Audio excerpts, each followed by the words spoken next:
I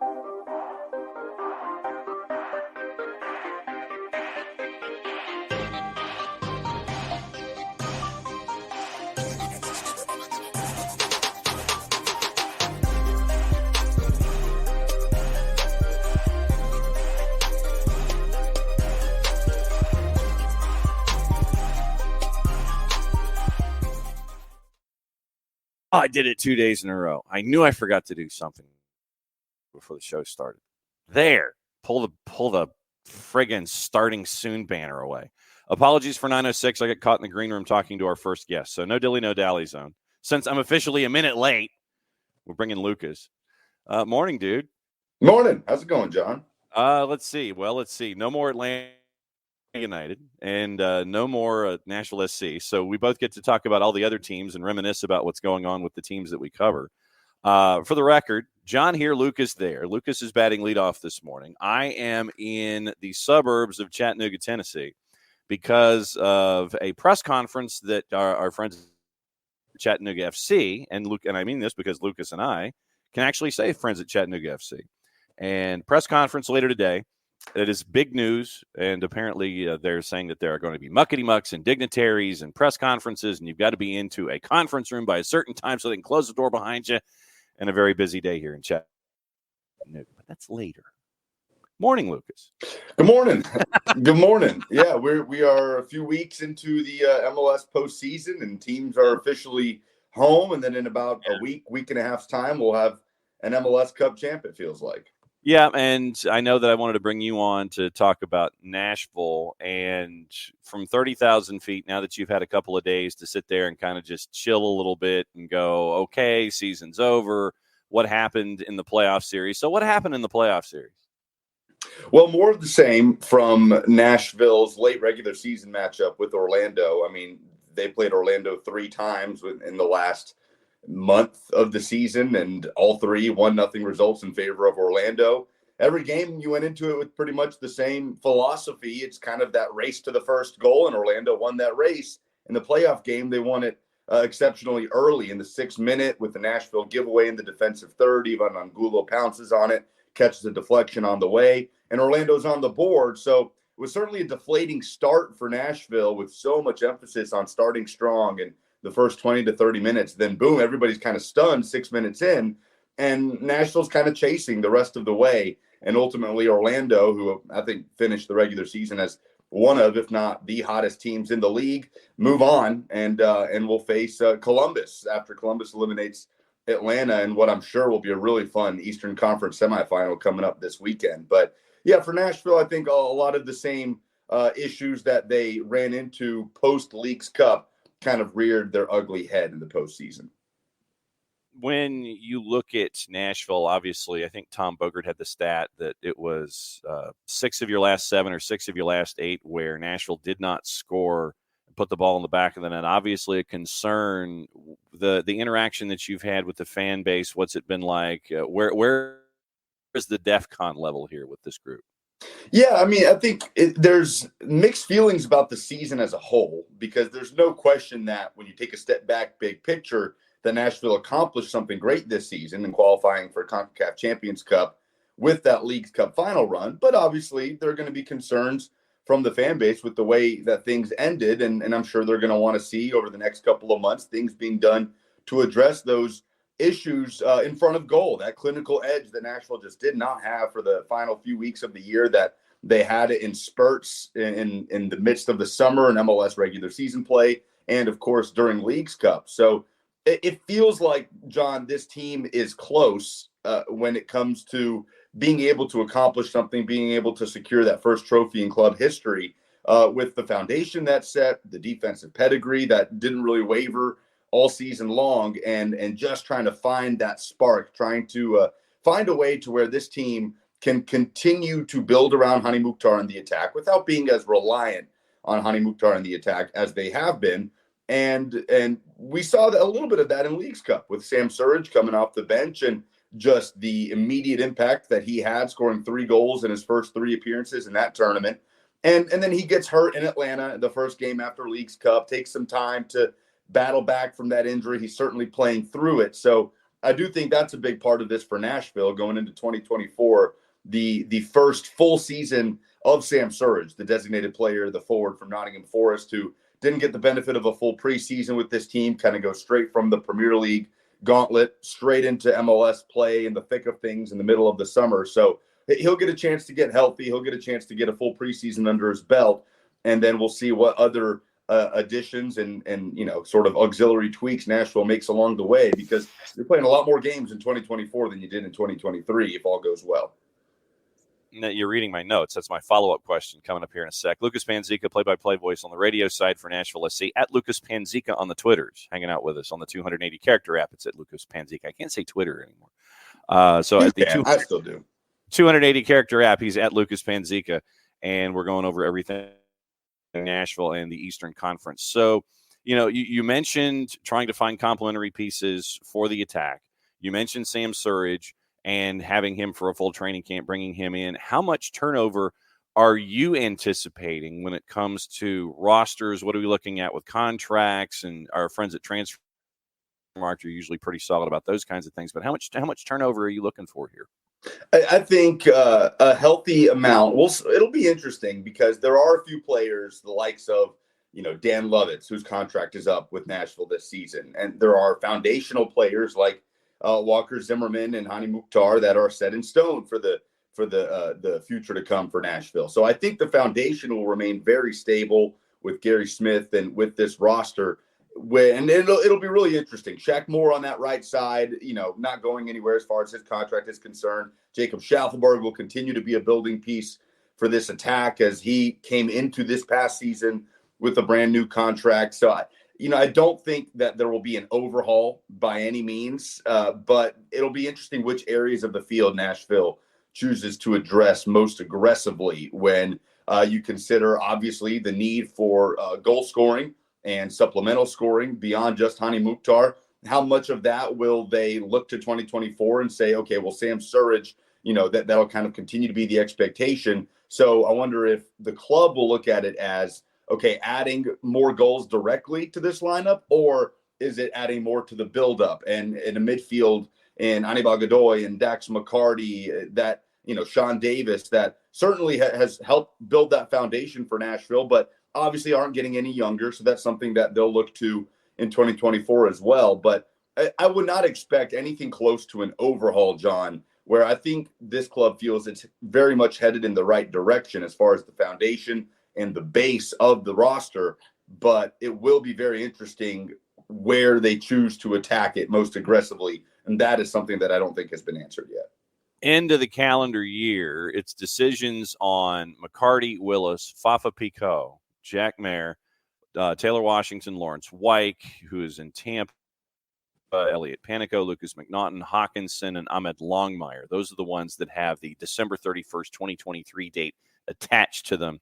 Then you mentioned Daniel Levitz as well. Other names, you're looking at Bunbury, Godoy, Randall Leal, Zubak, Depew, Martino, Kenny Amici, Alex Muil. I mean, there's a lot of names on this list to make decisions on. I would think a lot of them would be somewhat slam dunks to sit there and say, hey, we want you back. And then there's going to be some ones where you have to put your thinking cap on. Yeah, and then there's some where the players themselves, Dax McCarty, I mean, he's been honest about it over the last few years. He's mulled retirement.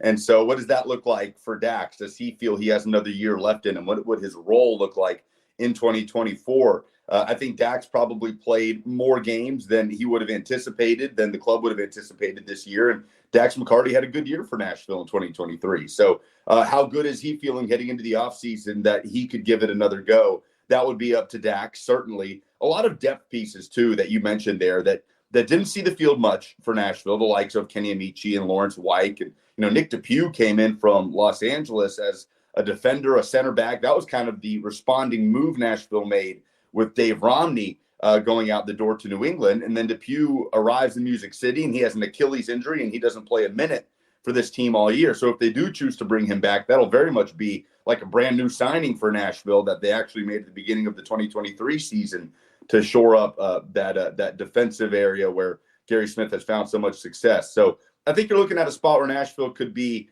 very, very deep in that area with Jack Mayer coming back, of course, Walker Zimmerman, Lucas McNaughton, who they acquired in a trade early in the year, from Toronto for CJ Sapong, and then Nick DePuy coming into the mix. And then where does that leave the likes of Lawrence Weick? And in the attack, Ethan Zubak.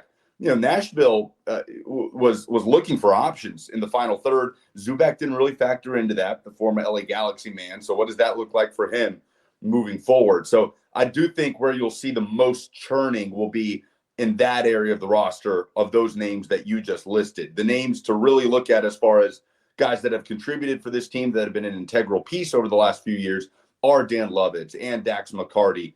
As far as the big names that Nashville fans see every time, every match day when Nashville's on the field, those are kind of the guys to watch right now. But otherwise, yeah, a lot of churning near the bottom of this roster. And that's important because, like I said, this team's going to be playing a lot more games in 2024, and the depth will be critical. Michael Head, before we get into your thoughts on the Eastern Conference and the rest of MLS playoffs and things like that, Michael Head, one of our listeners on the Twitch pitch this morning, he has an off-the-field question. He goes, off the subject, but can you ask Lucas if there's anything the club or city can do to improve ingress and egress to Geodis? Great building, but wow, getting out of there after a match is bonkers.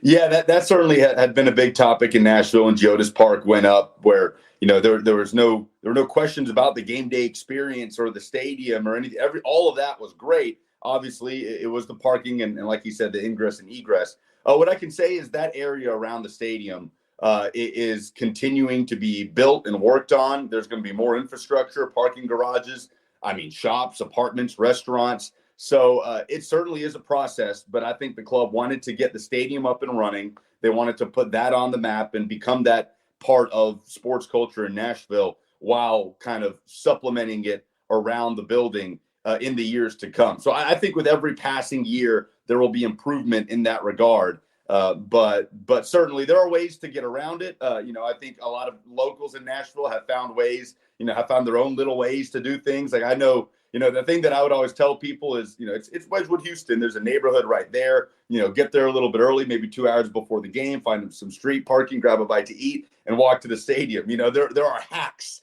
so to speak, but certainly that is a focus in the coming years as far as the infrastructure around Geodis Park, where it's not kind of done and dusted. That's the situation. With every passing year, there will be more options for people as far as transportation and parking and so on.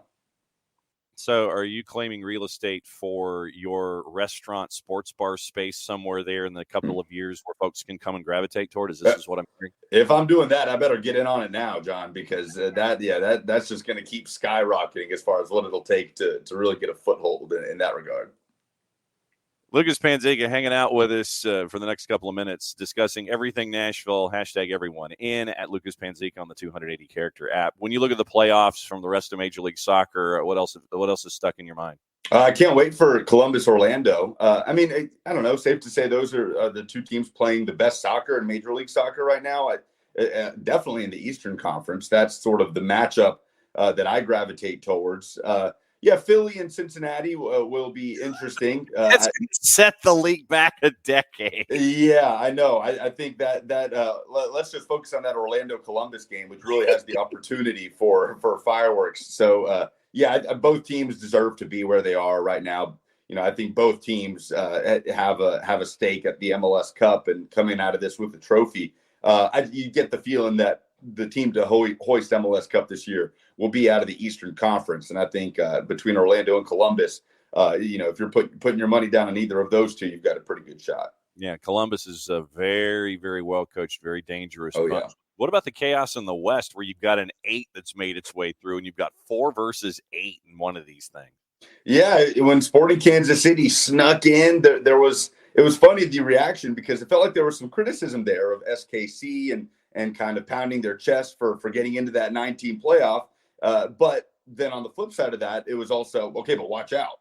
This team could make a run here, especially if they get past St. Louis. They dispatched St. Louis in the first round, and then now here they are. And who's going to sit here and dismiss Peter Vermees and Sporting Kansas City? It's always cool to see a team like that make a run, and I think they're very much in this thing. If Denny Bouanga continues to score the way he has for LAFC, it's going to be hard to make a case of LAFC not being the team that emerges out of the Western Conference in the MLS Cup final. But But yeah, if you're looking for any sort of underdog story, I suppose it's the team that got off to an absolutely dreadful start to their season. I mean, what did it take for them to grab their first win? I knew this when I was getting ready for Nashville's game against SKC a few weeks ago. I mean, it felt like it was 2 months into the season before they took 3 points out of a game. And certainly one team that's benefited from the expanded playoff format. Yeah, zombie sporting, I guess, is kind of how we look at things. So thank you, my friend, for dropping in and breaking everything down. You know that we'll be knocking on your door occasionally as we get closer and closer and closer, because your predictions, we have written them down. And so when you come back in, we will see if your predictions that have been written in pen have stuck to it, and we will catch up with you as we get closer and closer to MLS Cup. Lucas, my friend, I know that you got to go and actually go to work, so go ahead and hit the plug for me before you go. Hey, thanks, John. Looking forward to seeing just how awful those predictions turn out to be. It's at Lucas Panzica on Twitter. As we all know, it's a short off season. So, Nashville will be playing CONCACAF Champions Cup in early to mid-February. Look forward to that draw on December 13th to see who they get matched up with. But we did a season wrap-up show on 104.5 The Zone last Wednesday that I'll probably throw out again and plug this week. Just kind of reviewing some of the highlights of the season, recapping the end of things, where Nashville goes from here, with myself, my broadcast partners, Will Bowling and Jaleel Anibaba. So I'll be pushing that out as well, at Lucas Panzica on Twitter, and looking forward to watching the rest of the postseason. All right, my friend, get to work, and we'll be listening to you at 104.5 The Zone there in Nashville. Thanks again. Thanks, John. See ya. All right, that's Lucas. And Lucas is heading to work. See, this what we do is we grab Lucas before he actually gets to work, because he's busy doing midday show stuff on 104.5 The Zone, and so we get to catch up with him before he heads into work. Literally, it's like, hey, before you hop in the car, we need to grab you. So those kinds of things with the Central Time Zone. Good morning, and I am here in a suburb of Chattanooga, Tennessee, and the situation here is that at 2:00 this afternoon, there's going to be a press conference involving Chattanooga FC. And there are there's like business leaders, there's ownership, there's front office, there's folks, there's big soccer type folks that are going to be here. And it is for a large announcement. It is the beginning of an afternoon of celebrating this announcement for Chattanooga FC. So we'll be there, and we will let you know what's going on involving Chattanooga FC and their future. So we'll be kind of on the media that is social. We'll let you know what's going on as this is happening. So I apologize ahead of time if my photos are out of focus, or you have auto iris or things like that, and you get like dark photos and things like that on social media. So big day here in Chattanooga, and it is at 2:00 Eastern time when the announcement begins. And we will let you know the information as it becomes available. And hopefully in the 9:00 hour tomorrow, we can have someone from Chattanooga FC on to discuss what is going on later this afternoon. And we can have them on tomorrow morning to discuss it more in depth. So we're looking to, we are efforting Chattanooga FC in the 9:00 hour tomorrow, so we can break down everything that is going on here with the next step in their lives. So here's your traffic for today. It is mopping up everything from MLS that we didn't get to talk about yesterday, from the other matchups that happened over the weekend. And we've got news out of New England that we haven't had the chance to get into. We've got news out of Cincinnati that we haven't had the chance to get into. And we'll get into the Premier League. We'll get into, because we didn't get to talk about the 8-goal craziness that happened over the weekend. We've got news of the morning. We've got all of that kind of stuff coming up in just a little bit, and whatever else is on your mind as we go. And we are here till 11:05 Eastern time, as we always are, since we believe in Turner time. Here's your traffic for the week. Tomorrow, once again, efforting Chattanooga FC in the 9:00 hour. 10:00, hopefully, the busiest man in the Northeast, Dylan Butler, can join, because Dylan was keeping an eye on Columbus and Atlanta for MLSsoccer.com. We can have Dylan come in to discuss that. We'll have him discuss what else is going on in the Eastern Conference, what else is going on in high school football and sports and things like that in the Northeast with our friends at Varsity Media on the YouTubes. And Bart Keeler coming on at 10:30 to break down everything that is going on in Bart's world with a lot of reffing down here. I mean, literally the way that this week may go, once again, is that at 10:30 on Wednesday morning, that Bart will come in and basically do an entire reffing down here segment. And then I'm warning him now. Bart, after the match on Thursday, 10:30 Friday morning. So it might be Bart on 10:30 Wednesday is a bit of a preview and some reffing down here. Match on Thursday. Bart comes in to close the week out at 10:30 on Friday morning here during the international window. Thursday, Madison Cruz will be hopping on the show in hour number 1. And it is the beginning of the college playoffs. And so Maddie is chasing down folks in the Peach Belt Conference, and we got to talk about Division I. We got to talk about Division II. A lot of activity. Southern States Athletic Conference in the NAIA has had some teams on the men's and women's side drift into the postseason as well. So about 9:15 after opening kickoff, we'll do Soccer's in Session. Maddie will come hopping on, and she is chasing some of the names that you'll need to know as we're getting into the playoffs here in the postseason for college. So 9:15, Soccer's in Session, the video version for those of you that follow on our YouTube channel and on our Twitch channel, and actually video on the 280 character app. So for those of you that watch the video version, you catch it live. Soccer's in Session on the audio version, obviously, will be posted after we're done. Kaylor Hodges comes back at 10 o'clock on Thursday morning Eastern time to discuss the USL Championship. And we can discuss the craziness there one more time with Phoenix and headbutts and saves and going to penalty kicks. That was crazy in and of itself. So Kaylor Hodges, then our friends at the USL show will be back in on Thursday morning at 10 to discuss the championship, USL League One, anything else going on there as well. Then Nico Moreno obviously closing out our Thursday show at 10:30 to break down everything going on in Nico's mind. Seattle advancing over FC Dallas. CMR Gomez Andrade finishing third in the Defender of the Year award. And we can discuss that as well, because I can imagine that both Nico and Jason voted for Yamar. And so we'll get into that. And then Friday, once again, encouraging the bat signal for Bart Keeler at 10:30. And we are efforting someone up north to talk about what's going on with Canadian soccer. So hopefully we can have that in the 10 o'clock hour also with our friends at Beyond Goals Mentoring. So I believe, let's see, since it was Greg who was last week, next appearance, unless they have a coin flip that we don't know about, should be Michael Parkhurst. So hopefully our friends from Beyond Goals at 9:30. International window to talk about. Bart joining us in the 10 o'clock hour. Like I said, you're being warned. And hopefully we can get our Canadian voice because of what's going on at CF Montreal and with the Canadian men's national team and the 3-person attended Toronto FC press conference post-mortem. Did you see that? The picture that made it out of the Toronto FC post-mortem was really something. So that was an intriguing photo. So hopefully we can effort an individual who knows what is going on north of the border, and we can get into those discussions as well. So, and to Lucas's point, we're like 8 weeks away from training camp. And for the clubs that are in CONCACAF, the hemispheric CONCACAF championship du jour with the name change, they might be back at it in 7 weeks.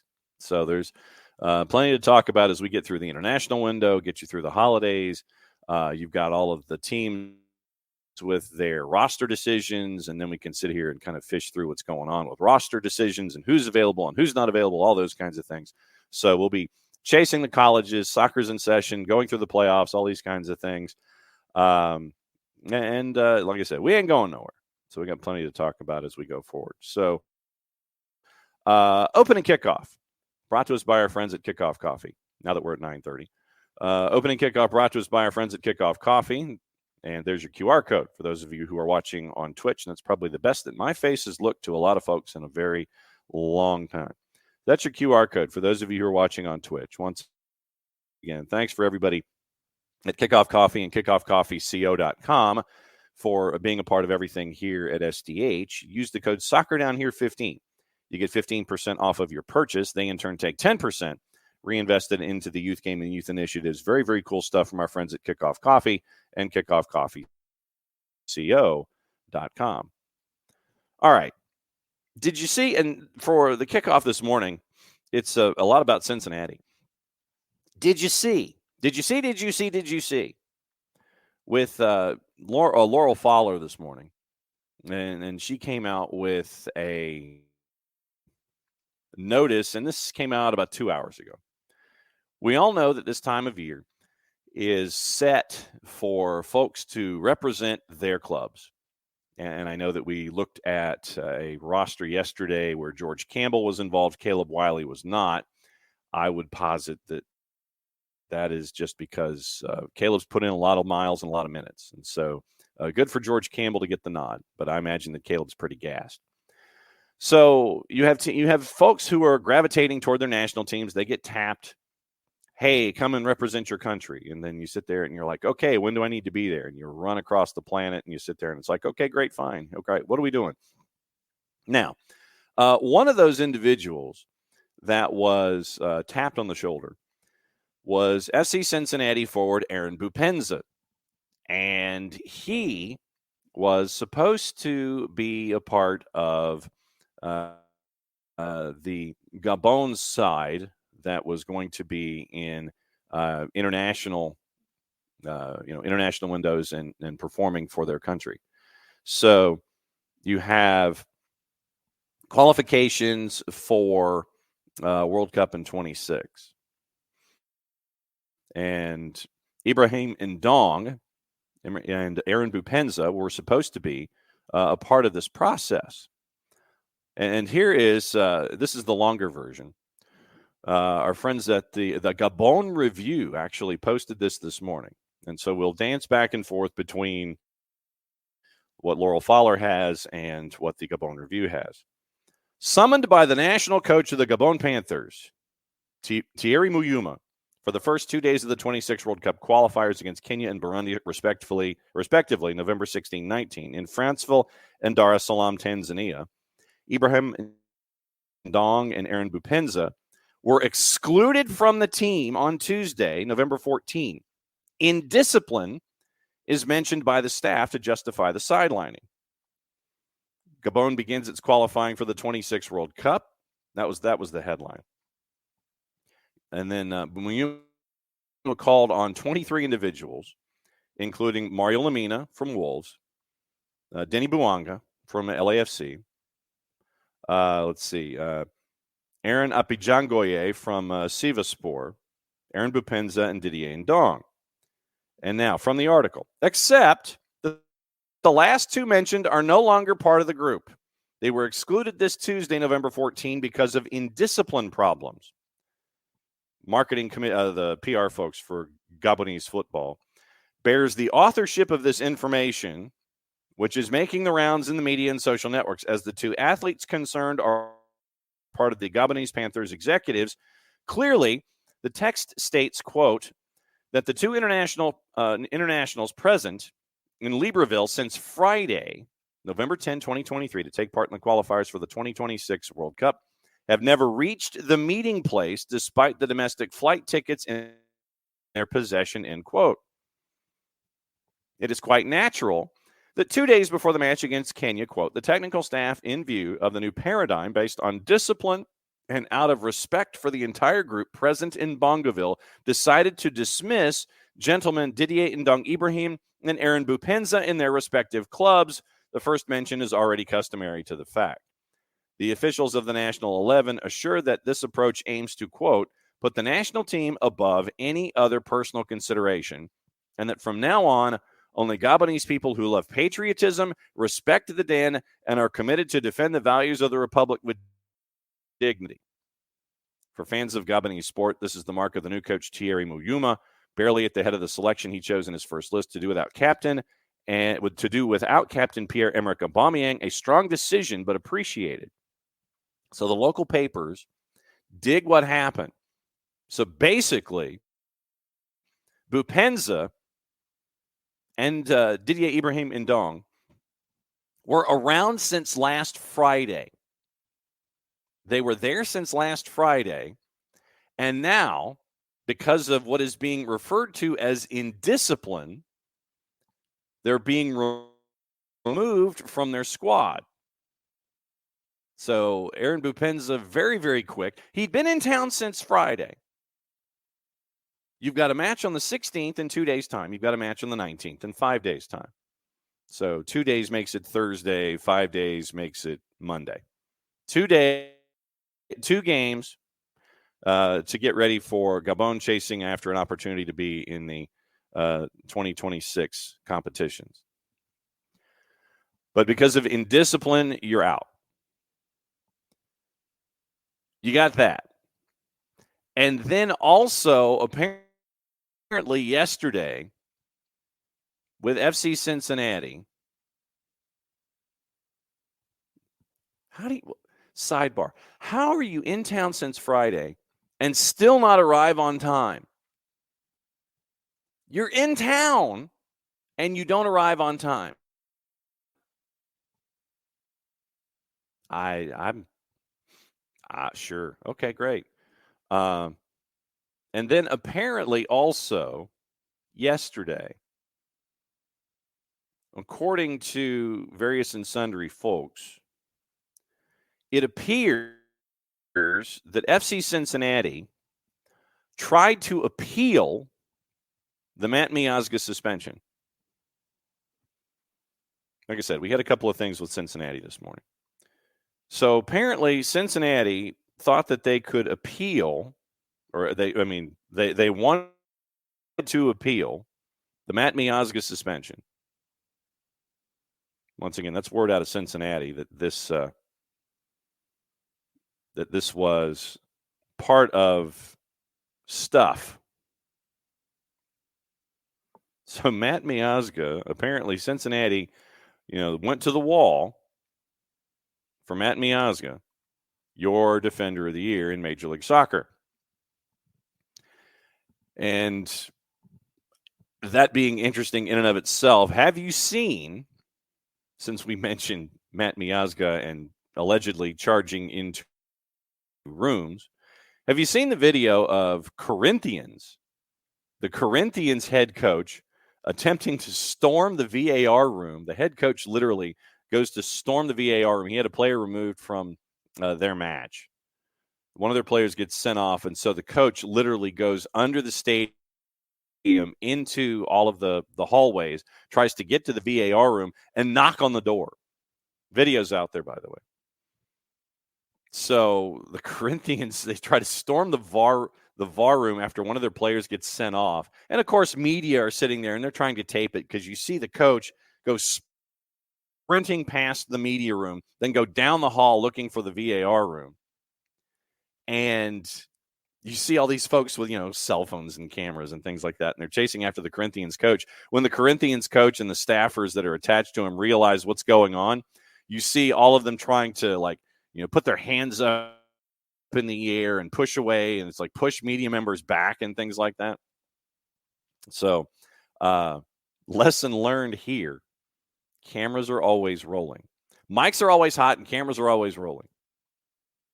So you end up with that going on involving Corinthians, which was a bit of a sidebar. But, yeah, apparently FC Cincinnati wanted to try and appeal the Matt Miazga suspension.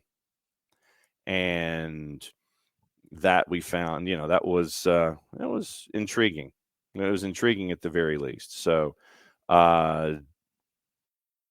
no word on whether or not that has been trimmed in any way. But Matt Miazga is out for 3, and he's also your defender of the year. So that was intriguing, to say the very least, on a couple of different levels.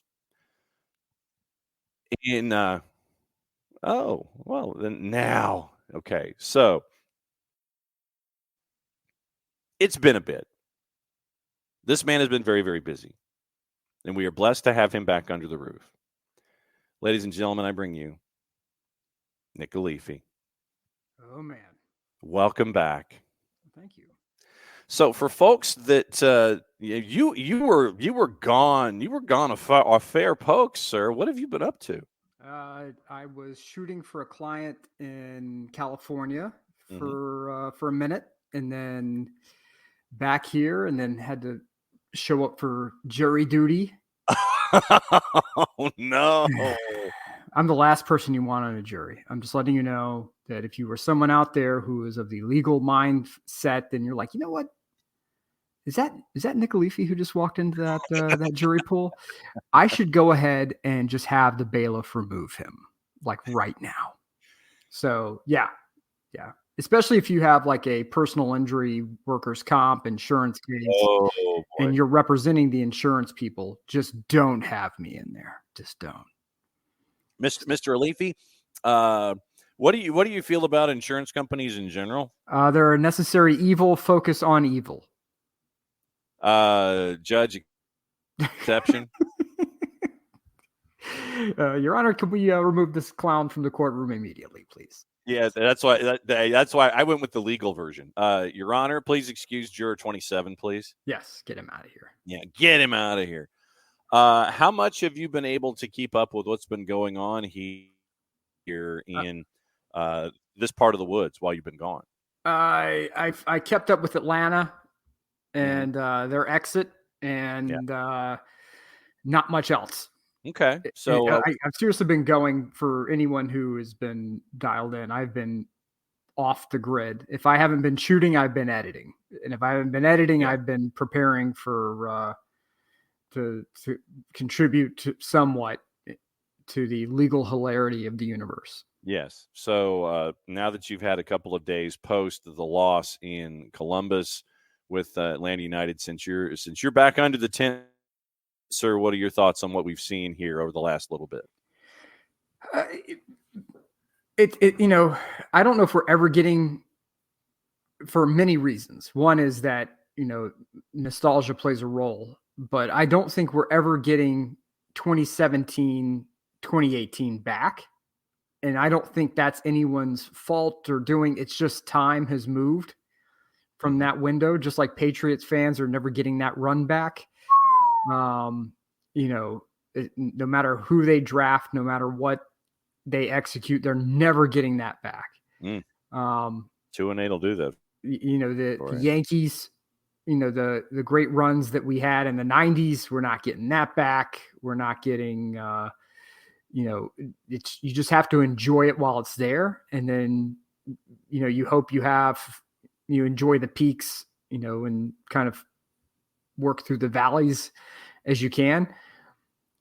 I know that there's a lot of hand wringing and whatnot going on. I am of the belief, and this is my general belief, is that if you don't win a championship, everyone's job can be evaluated. Did I say remove people from their job? No.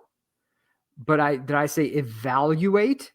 Yes, because you should always work on this is a business that no matter what the marketing departments of your favorite sports franchise say, this is a business of excitement, right? If you're not selling excitement and you're not selling, trying to win, then you're going to lose your people, right? You're going to lose your fan base. I will say that Atlanta, if you look at the investments they made in the most recent transfer window, they're trying to win. They're trying to keep the excitement going, right?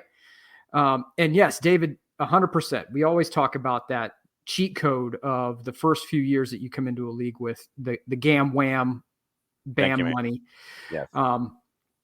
But I would rather be in Atlanta's shoes right now than some of these other teams that are scraping by, that are, hey, we're gonna spend in a slightly different way. I would rather be around a team. I have no doubt that Atlanta's trying to win. They're trying to increase the excitement level.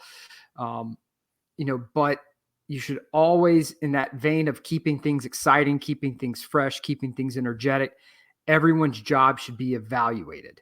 And you may evaluate and say, we're keeping everybody. We feel good about where we are.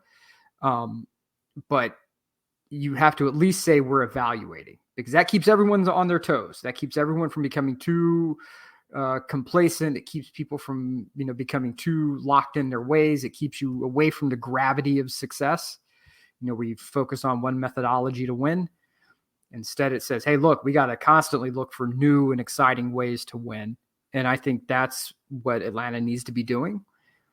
Just focus on that evaluation process. But, I didn't think that this was going to be the year that we contend for an MLS Cup. I would think that would honestly be more next year. Yeah. I know people probably don't want to hear that, but I think that, it's where you focus on your strengths and kind of buttress the weaknesses. As far as individual player decisions, I think some of those will take care of themselves. And I think some of those decisions are going to have to be made for others. So, David says the counterpoint, the academy could be the next answer. You can get value now from Wolf and Fortune now. 100%. Yes.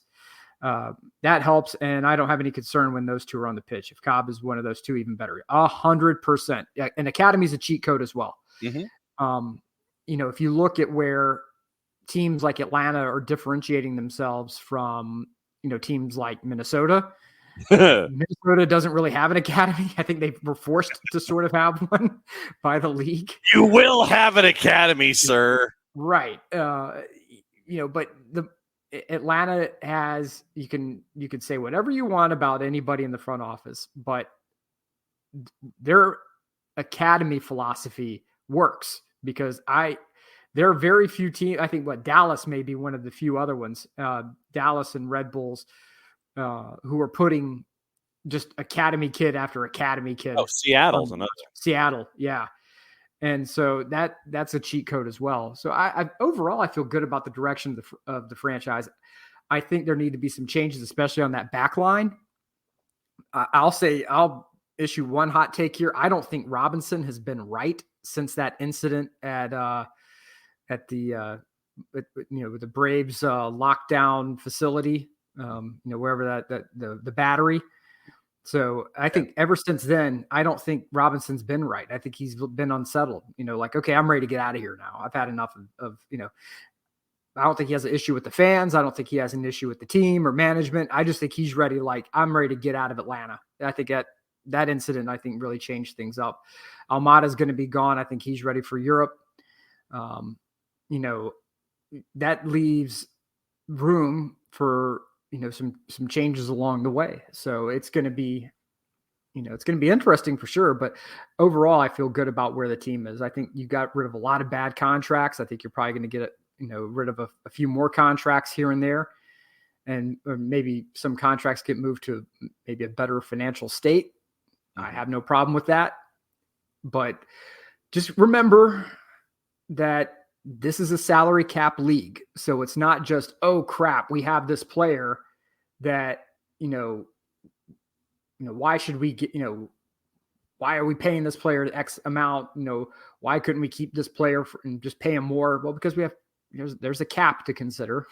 And you have to think of the collective in this situation. Yeah. You can't overpay one individual because that upsets the balance of everything else.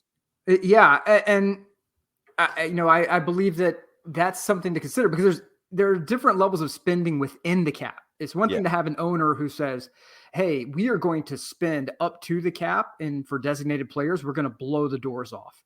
Great. Amazing. I love it. It's very different to say, hey, look, we're going to spend up near the ceiling of the cap, but we're not going to go too much over. I would much rather be, again, in Atlanta's situation, LAFC situation, Seattle situation, than some of the others, because you could spend a lot of stupid money like the LA Galaxy did and have really nothing to show for it. But it's at the end of the day, it's about wins and, winning in an attractive way. And so, as far as how do we get out, Hutcho was asking, how do we get out of the middle of the pack? You're moving like before, I think you're better than you were last year. The question is going to be, are we talking about an incremental step forward, or are we talking about a leap forward? Yeah. A leap forward to me would be you're probably having to bring in another high TAM player and you're having to bring in a designated player to replace Almada, that's going to be the X factor. Scouting is going to have to come into play. The right situation is going to have to come into play.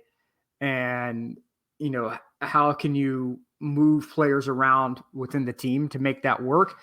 To me, the number one difference is going to be someone to play alongside Muyamba, who, whether that's Josetu or Josetu or, whoever it gets partnered in the back, that back line, that to me is where the difference is going to be. I think Giakoumakis was on a tear until he went on international duty, picked up an injury. I think he kind of, strikers run hot and cold anyway, but I think he kind of hit a cold streak at a tough time. I think once you got John De Silva and you got, DJ Crazy Times, AKA Saba in, then I think that you had a pickup there. But that back line to me is where everything's going to work as far as going from where we are now to a leap forward. Because if you can cut down those quality chances and shield, whether it's Brad or another keeper or whoever in between the sticks, and protect them a bit more, that's going to be I think the game changer here. You have the ability to break lines with Mayamba the way that you didn't have when it was Josetu and maybe Ibarra, but what you have now is somebody who can carry a ball outside of your 10 and can move pieces around, so that way your dynamic players have better angles, better opportunities, and you're able to explode forward as opposed to just having to, okay, we work out wide, we cross in, we work out wide, we cross in. Now we could say, all right, we can move forward at 110 miles an hour, or we could sort of piecemeal our way forward right down the center of the pitch. And whenever you have a 10 who can do that, and that's your one person orchestrating, they can double cover that person. They can bracket that person, keep the flow from going to them or allowing a clean distribution from. Instead, whenever you have an 8 who can also help carry, that allows your 10 to work a little more freely because you can't bracket them without leaving a space available for your 8 to exploit. And Mayamba is smart enough to do that. Some of what happens with John De Silva, I think, is going to be critical. Mm-hmm. But to me, everything's going to be the back line.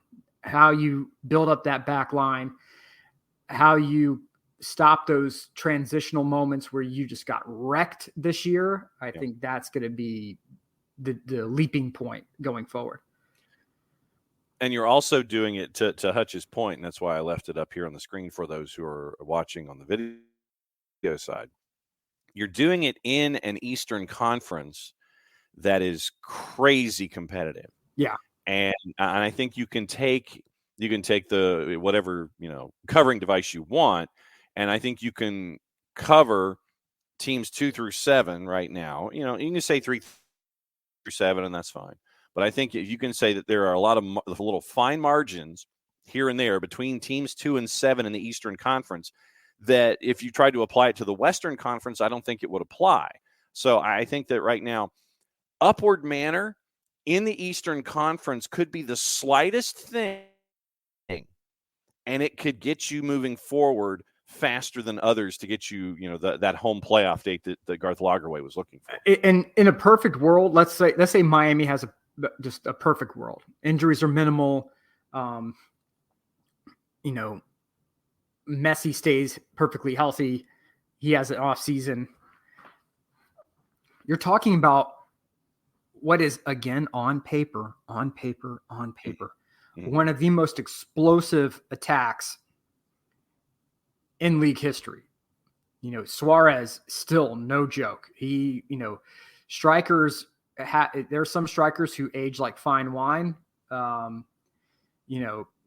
Suarez still is a dynamic and dangerous player and is an improvement over Joseph Martinez. I await your hate mail. You have Messi, you have Busquets, you have, Jordi Alba. the main issue for Miami is going to be that back line as well. Because Mm-hmm. once you get past that attack, once you get through that line, it is a sprint, and Calendar is going to have to get better as well, right? There are times that Calendar was exceptional, and the times that Calendar would look like, Wolf. And that's just because, it's hard. You get that coin toss in those moments because of the space allowed by Miami's, the backside of Miami's midfield and the back line itself. It's going to be a battle, I think, for second in the East. And that's going to be, you're going to have Philly there. Philly's kind of going through a rebuild period, but how the way they like to play, which is, we're going to sneaker punch you and then throw ourselves to the ground. It's like Eddie Guerrero FC, right? Absolutely. Very nice. Lie, cheat, steal. That it's Eddie Guerrero FC. And they have got that down to a science. And so until Pro decides to start calling them on their mess, it's going to be a problem. But so I think you're battling for second with Philly. You have Nashville that, what's going to happen with Hani Mukhtar in the offseason. It sounded like he was wanting to leave. And then, Nashville wouldn't let it happen. Now, because that is a team that really went the way of Hani Mukhtar. So if Hani's there, Nashville's competitive. I know nobody likes talking about the purple team down in Central Florida, but you're going to have to. Provided they re-sign Oscar Pareja and the front office. Correct. Yeah. So as long as the Wilfs are able to pony up the cash to, to keep and make the wise decision to keep those people in place, Orlando's going to be a factor. Carolina doesn't look like there's any remote hope for them. I just don't think Pepper has got the temperament to allow any sort of stability to exist. He's the Jerry Jones of Major League Soccer. I think he's the Snyder. I think he's the Dan Snyder of Major League Soccer, where he's a meddling owner who doesn't know how to be successful, right? That he just doesn't understand that stability can bring success. Stability is not sexy. It is not. It is the broccoli of a winning mentality, but it is vital, because you could do nothing but, steak and eggs. You're not going to be able to do that for long. Eventually nature takes its course and removes you from the plane. So you have to add in those vegetables, John. You have to actually eat your vegetables from time to time. Eat vegetables, and that, when it comes to a winning formula, stability is part of that. It's the vegetables of your winning formula. So Charlotte, I don't think you have to worry about. NYCFC, you never know what they're going to be. Are they going to be successful? Are they not? Red Bulls of the New Jersey variety seem like they're finally making some roster adjustments there, but I don't really. To me, they're on life support as an org. Yeah. And I don't think they're necessarily going to be. We've seen the heyday of the Red Bulls. It's not coming back. Right now, the team in Harrison, New Jersey, is a line item on a balance. That's it. Yes, that's it. That's all they are. And the way that they are covered up in that particular area, really, that they're not doing themselves any favors. By working with media partners up in that area are notoriously difficult to deal with at any level for jump. Mm-hmm. So they gravitate toward winners. And even when the Red Bulls were winning, they still weren't being covered. So to me, it's an org on life support, and one that, if NYCFC could prove to be a steady winner, I would not be shocked if at some point you see the Red Bulls move. Where to, I don't know, but to me, it's just an org on life support, and I don't care how pretty that stadium is. It does not mean anything if all you're getting is a spattering of people, while the Red Bulls are getting just wrecked on game day. So the East is unbelievably competitive. Short story long, the East is unbelievably competitive, and Atlanta is going to have to fix their back line. I think Gonzo is going to have to look at his tactics and say, okay, we can't just rely on a person to person, an American football term, put a hat on a hat. And, to stop some of these leaky goals, we're also going to have to make a tactical adjustment here and there to, a system adjustment here and there to try to see what we can do structurally to limit some of those opportunities. But that's tough because you want to be dynamic going forward, which means putting bodies forward. And if you have, to the old Sun Tzu, if there are many to the front, to the rear, there are few. Yes. If to the many are left, then the few there are to the right. So the deployment of forces in the old Sun Tzu world comes into play here. And the only way that you can then, account for that is by having a significant talent or a few very, very talented people on that back line who can help to mitigate that risk. Cleaners, if you will. So you have to have a cleaner or two on that back line, and that's going to cost money. So if you want to bring a DP defender in, that's hit or miss, but that's going to be interesting to see how it plays out. But yeah, you need an Ed Reed on the back line is what you basically need. Yeah. You need that's that going to cost money. You need that lockdown corner.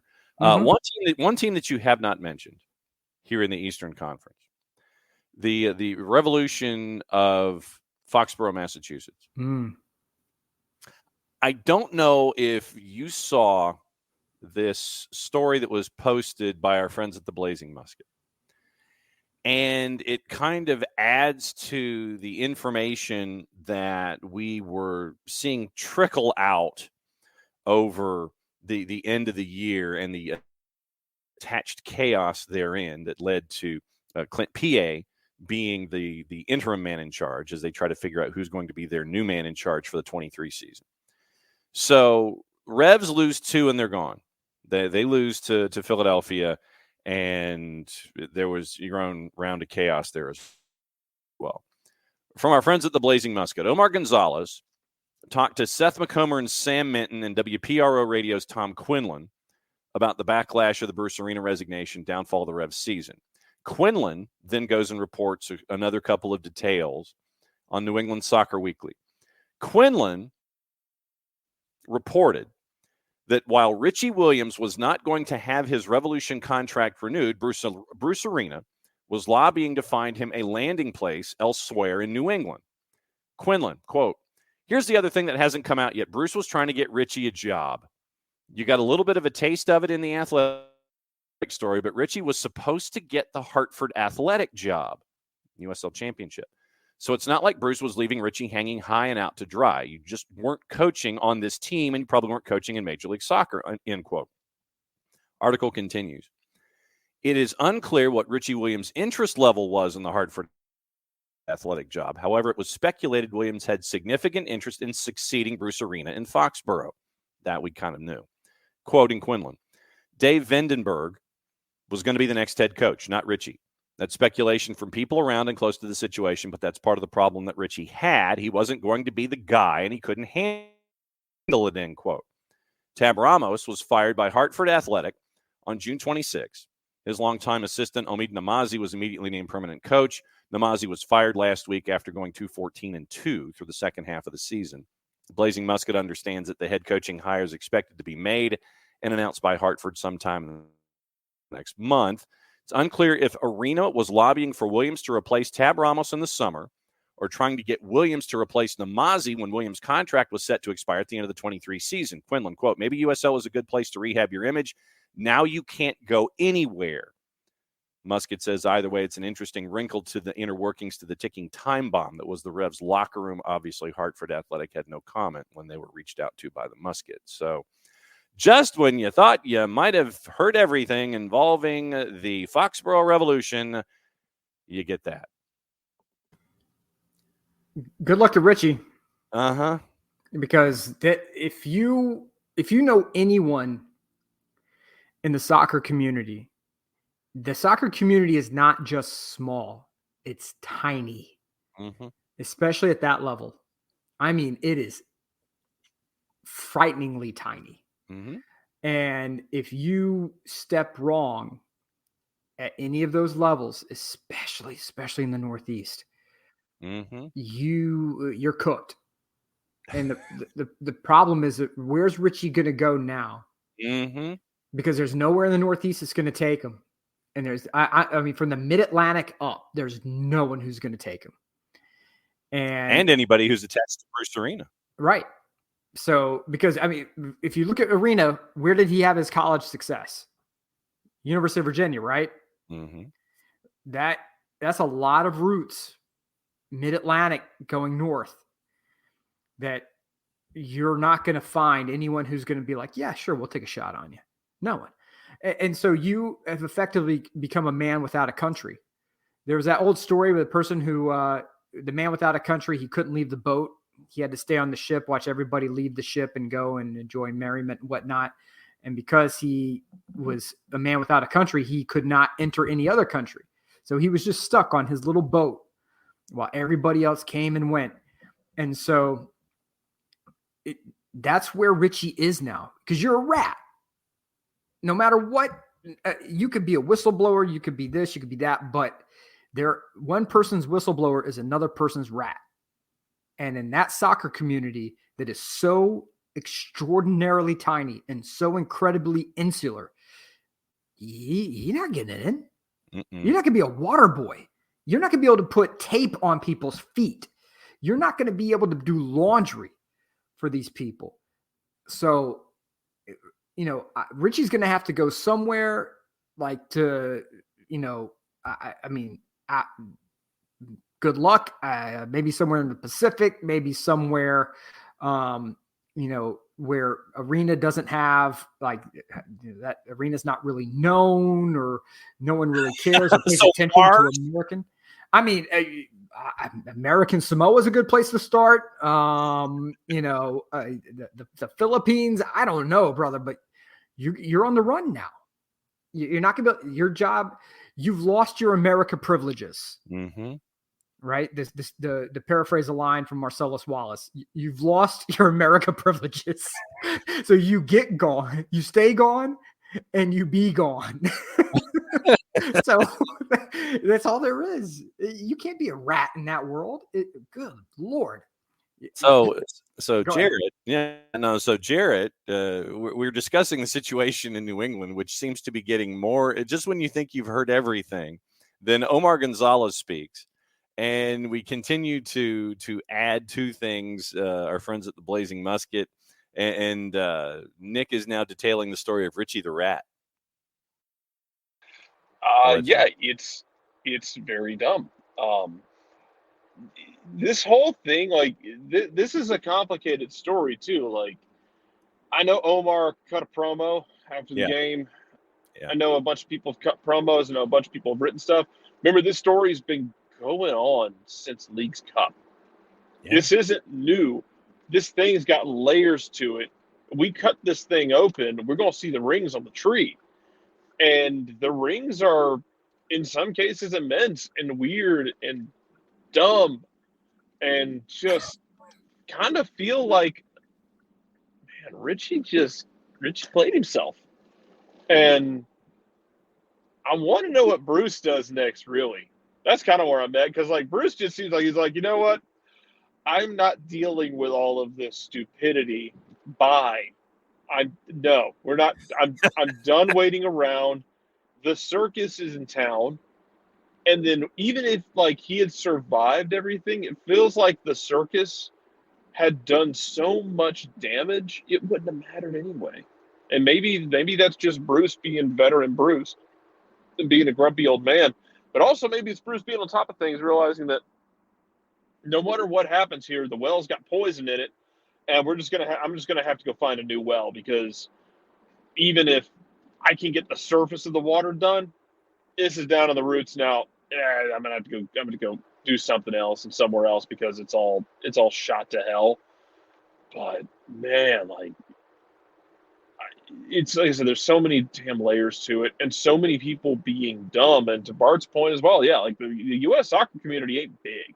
No, it's real damn small, and it's one of those things when stuff like this happens. Yeah, we're gonna get like bits of cheddar of the story as it unfolds. Like, we're going to get bits and pieces. We're going to get articles. We're going to get, like, anonymous sources. But what happened will make its way through U.S. soccer communities and the coaching side. That story will make its way through there. And what does or doesn't happen for the guys involved in the next year and change will tell us a lot about what went down. It won't be the whole thing, but it'll tell us plenty. And that's, to Bart's point and to Jarrett's point, Nick, this whole thing, and I think that you had it. I think you had it right. I don't know where Richie Williams goes now. I really don't. I don't know. I mean, is it some small college someplace that, where, is it a high school? The only thing I can think of, where do you hide? It'll be some Faber College. Oh yes. It will be some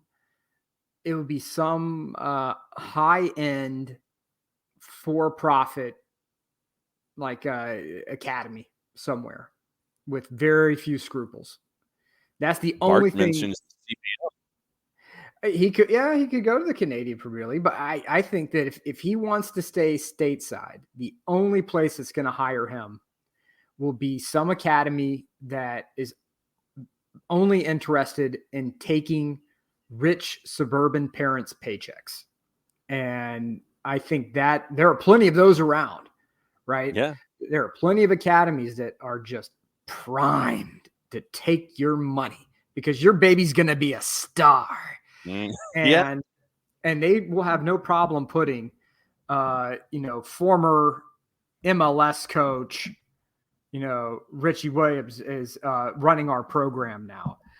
And I could see plenty of academies, especially here in the Southeast, that would be happy to do that. Now, there are limitations, but once Richie's in that world, he ain't getting out. It's a poison chalice because, once you get in there, you ain't leaving. So I think Bart is right that the smarter move would be for him to maybe go to the Canadian Premier League, where you're at least managing a side of players who are getting paid, who are getting paid to play, as opposed to dealing with the sort of unique evil that comes with having to deal with wealthy suburbanite parents who all believe that their kid is the next Ronaldinho. So, good luck to them. It's not a position I would envy, but the position that I envy rather, but it's certainly one that is befitting of a rat of his status. And I don't even like Bruce Arena. So, but you understand the dynamic and know where the pieces fit. Yes, but I hate rats more than I do Bruce Arena. So this is if the story is accurate and Bruce was trying to find a landing spot for this guy and he felt slighted because you're not finding one of enough prestige. Was it not good enough? Right. Like, he tried to find me a spot, but it wasn't good enough. Hey man, time to go learn how to speak UPSL, buddy. Yep. That's peak clownish behavior. Like you're doing what? You're trying to nuke me. I'm trying to find you a job. What? The level of entitlement there, if that's what happened, the level of entitlement there if this is how it all went down. You're talking about a guy who was a part of Bruce's staff, rode on his coattails, rode with him. And look, managers have staffs like that. They got guys they take with them everywhere. It's what they do. It's the way this sport works. Yeah, it's fine. Yeah. There's nothing wrong with that. But, dude's been running with Bruce for a while. Bruce is like, hey, man, I don't know if this is going to stick. I'm going to try and get you a gig, elsewhere. And then to come back and say, that gig isn't good enough. The one you're trying to help me get or get for me ain't good enough, so I'm going to blow up the dam. The actual hell, man. If that's how it went down, the entitlement is just S tier. I know a guy who, I know a couple of guys who in the entertainment industry have said, I'm not going to bring you onto my staff full time. Right. But you have to understand the reasoning behind it. It's not because I don't think you're talented. You are. But if this goes sideways and we get funding pulled, you will be in a far better position to survive it than any of us who are stuck with this, with this mess that's going to be left behind. But you have to be an adult in that situation and put aside the fact that, oh, well, I'm mad because they're getting regular paychecks and I still have to do some contract hustling. No. Listen to what's being said. Like, even though at the surface, this may not appear to be a better situation than what we have, being the MLS club. At the same time, if for some reason we're not getting resources, the promises fall through, we have to leave town quickly, you're still good. You're still taken care of, right? And that's not good enough for you? I mean, it's mind-bending to me. Somebody goes out of their way to put in a word for you. My Papa Leafy said it best. He said, look, I sat down with him one time at dinner, and he was talking about, well, and this person did this, and this person did that, and this person helped me out. And I was like, man, Papa, how do you know all these people? He says, son, listen to me. It's not what you know. It's not who you know. It's who knows you. Right? And what are they talking about when they say they know you? Are they saying that you're a good guy? Are they saying you're a hard worker, that you bust your ass, that you're trustworthy, that you're somebody that you absolutely want to work with? Or are they saying that you're a jerk, that you're hard to deal with, that you're no damn good? And it's who knows you. And so when you had somebody in your corner like Bruce Arena, who was like, hey man, I can make a few calls. I can get you right in. It's no problem. I know this person, this person, this person, this person in New York, right? That is priceless. And especially in Sicilian culture, baby, we live on favors. That is one thing that has been played up in the media that is 100% true. Favors are more expensive than cash, right? It's it's the most expensive thing going. You have somebody willing to do favors for you and open doors for you, and you reject that and then use that against them. That is the lowest of low. That's the frozen level of Dante's hell. So, now everyone does know you, Richie. It's not what you know. It's not who you know. It's who knows you. Now everybody knows you, Richie, but they know you for the wrong reason. And not all fame's good fame, brother. And you're figuring it out. And let's say for the sake of the arguments that, he was up for a job and didn't end up getting it, and then still tried to blow up the dam. Like, man, put your name out there, and if they went another direction, that's going to happen. Every job you get recommended for, you don't get it. That's not how. Especially when you're working those kind of gigs, coaching gigs, freelance gigs, when it comes to that, like, not everyone's going to bat 1,000. Better candidate might come along. It doesn't have to be a reflection on you. It could be, hey, we like you just fine, but we got a perfect fit over here who came along. Hell, a cheaper candidate. Somebody who's not as good, just cheap for us. Yeah, especially some of these smaller clubs, stricter budget. But damn, man, like, of all the things you could have done, like, you could have made a lot of dumb decisions as a coach, gone down to like NPSL or, fourth division, whatever, anywhere on the pyramid, and said, hey, mea culpa, I'm going to disappear for a while. I'm going to work down here, and then I'm going to work my way back up. But, like, this is one of those things, man, that, like, you can try and work your way back up, but I feel like it ain't going to really fly. Like, this is one of those things that's going to follow you no matter what, more so than other transgressions. Well, and here in story time with Nick, really quick. Go for it. How you handle rejection, to me, says more about who you are than anything else. Anything else. Anybody can handle success. Anybody can be, can be a winner. how do you handle a loss or a potential loss or something that looks like it's being set up for a loss? And so I'll use Dr. Wifey, for example. So when I first go on a date with Dr. Wifey, right, we have a fantastic date. We're hanging out, we're having fun, we're chatting, chemistry's off the meter.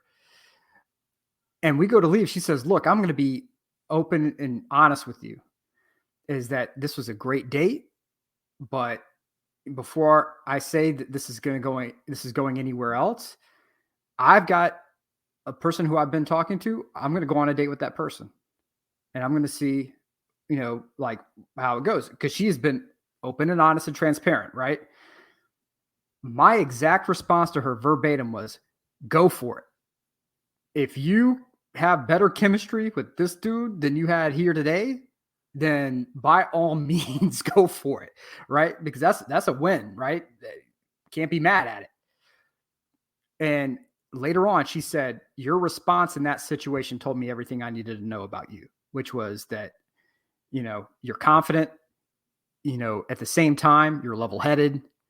And because there are a lot of dudes who have been like, get lost, gone really negative with it.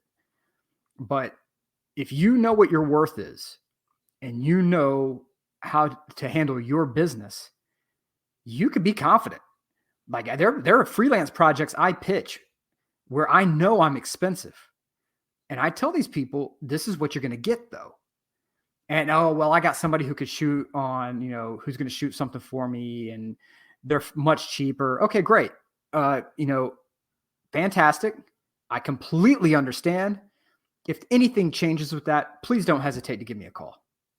That's it. Mm-hmm. And what happens? There have been a few times they have not called back, but there's been several times they call back and say, you know what? Let's give it a run. Let's see how it works. And you make it easy to do business with you, right? Make it easy to do business with you. You're in charge of that part of your process, whether it's love, relationships, making money. I'm tired of seeing these quote unquote artists. I don't change anything because I'm an artist. I'm exceptionally good. And you must, there's a difference between arrogance, right? And confidence. Mm-hmm. And if Richie was confident, we're bringing it back home now. If Richie was confident that Bruce had his best interests in mind and he knew his talent and ability, my time's coming. I'm just going to play this out and I'm going to be grateful to Bruce. And when the time comes, if I get a call from someone saying I have an opportunity to improve my situation, I'm going to take it. But I'm not going to burn this down because my ego has been bruised. Just like I didn't burn the bridge down when Dr. Wifey said, hey, I'm going on this other date with this dude, because I knew what I had and I knew what we working together had. And if she found something better, it was an improvement for her and it was great experience for me. So why blow up the spot? So there's no reason for that. Handle failure, handle letdown, with some class, some dignity, because a perceived loss is not necessarily a loss, but sometimes you can turn it into a big L. You could sometimes turn it into a big loss by lack of confidence, lack of awareness. And that just screams what happened with Richie. At the same time, you can take that, turn it into an opportunity, and B, a future success if you handle the situation appropriately with your relationships, with a handshake and a thank you, and being a conduit for that larger contact working down the road, because you never know. What I always tell college students when they ask me about this business, no conversation is a bad conversation when you're talking to a possible mentor. No question is ever a bad question when you're talking to a possible mentor, because the question's been asked before. Don't feel self-confident about it. Go ahead and ask the question. It's been asked in the past. Don't worry about that. But the other thing that I mention is no contact is ever a bad contact, because you never know when that individual can come back and help you And if in this case, your contact is Bruce Arena in the soccer community, which we have stipulated and said on multiple fronts is very insular. It is the smallest of the small. And you want to set fire to the boat that your contact has built for you, then that's up to you to tap dance on what's left of that boat and check the driftwood and sit there and go, what can I do out of this, or am I sinking? Is it going to be the scene in the Titanic with Kate Winslet and Leo DiCaprio at the end? And not in the 5-foot pond either at Pinewood Studios. It is. No contact is ever bad contact. And if you roast, I mean, literally, this is like burn notice, man.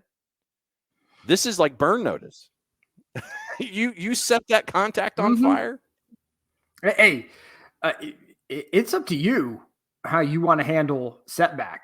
And when I was in cybersecurity sales, what I discovered, and I'm sure many of others have discovered this as well, the concept of cross-pollination, right? So you talk to there's a bank you don't want to do business with. Oh, the IT manager is a jerk. He keeps asking all these pointed questions and he's just not letting me speak. Well, so you get mad at that IT manager.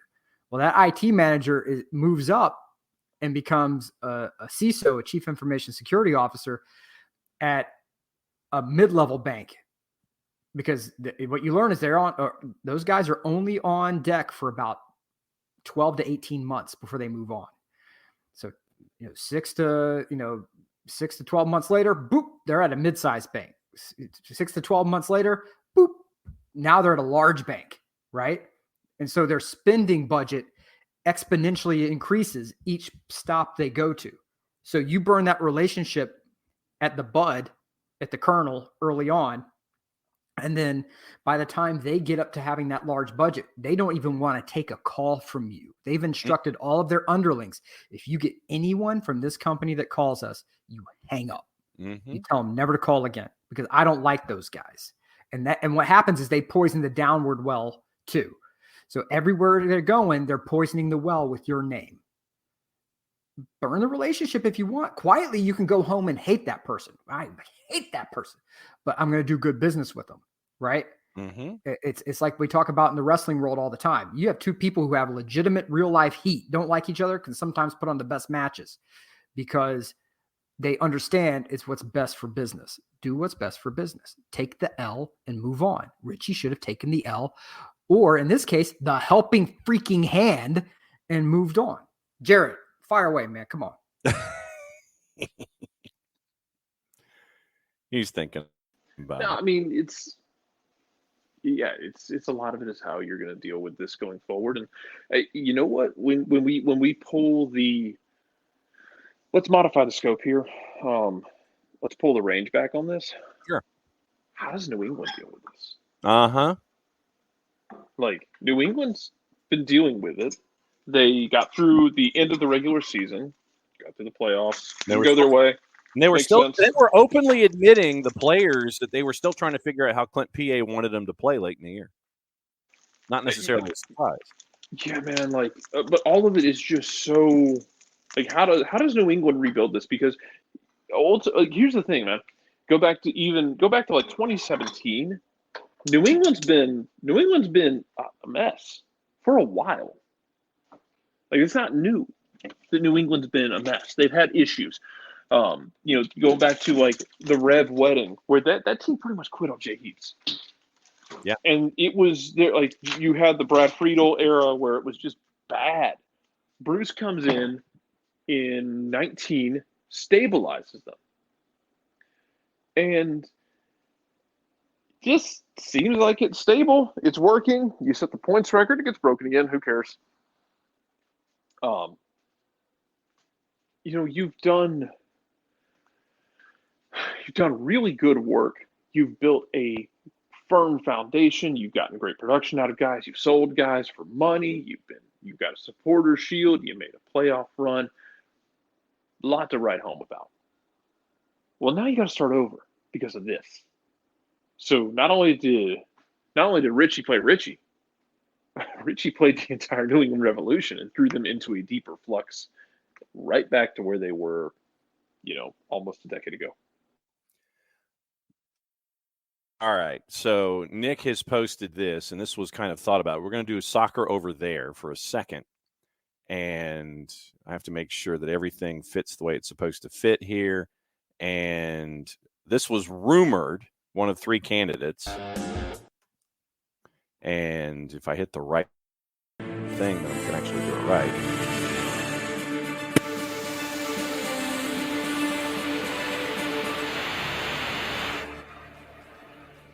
This was rumored that Napoli, soccer over there, Mazzari is the new head coach. Yeah, he was the manager when Napoli sort of started its resurrection in the modern era. But he's not the same Mazzari. So I mean, ADL, he had Spalletti, sent Spalletti out the door, and then now it's like, hey, Antonio Conte, you want to come manage this? No. Antonio, baby, come manage the squad. No. But we got this Rudy guy in here. He's not doing good, Antonio. This could be your spot. No. I'm not going to do that. Damn. Okay, Rudy, get out of here. Hey, Walter, you want to come in? You want to come in, Mazzari? You want to come in? Huh? Come on, baby. Come on, run the team. ADL's got to chill, man. He is cooking. He is cooking the wrong stuff in the wrong kitchen because I don't know, man. Good luck. If you're a Napoli supporter, good luck. Mm-hmm. Oh, Jarrett, to your point about what New England needs to do or what they need to focus on. Adam, appreciate it. Appreciate the time, guys. Brian, just to start with you, you said about 20 minutes ago, quote, as everyone can imagine, this is a difficult time for Richie. What do you mean when you say this is a difficult time for Richie? And to Kurt, do you feel when this all passes, you would like to tell your side of the story here? I mean, in terms of Richie, there's just been a lot written about Richie. And so, when you're being talked about publicly, that's always a difficult situation, for people who are in this building, they're in this sport because they love the sport. They love being around the guys. They love coaching. They love the fans. They love doing just what their job is. And when they have to answer questions or be in the media or being talked about for other reasons, I think that's just always stressful and difficult for anyone. And so, I think that's really what I'm talking about when I say it's been a difficult time for Richie. And to answer your question, I was asked, first of all, I didn't ask to be in this position. I was put in this position. And I embrace it.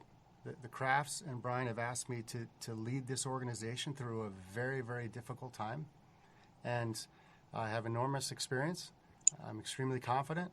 I love the people in this building. I love the owners. I love our staff. And my side of the story is to make a very difficult situation into a great one. And we have that opportunity. So that's what we're thriving on, is can we, through all this noise and the stuff that none of us asked for this, but to drive forward and to make something out of it. And that's the message that we're telling our players. And they are an incredible group of human beings. And I just tell you, watch out, because they are united, as we are as a staff and an organization, and from ownership all the way through. And it's time to get out there and play and stop talking about all the baloney. It is noise, right? We're going to focus on winning. So Kurt Analfo wants us to focus on this, and like I said, that was a pulled quote that I've had in the stacks for a while. But that's a reminder from Kurt Analfo that we need to focus on things other than the baloney.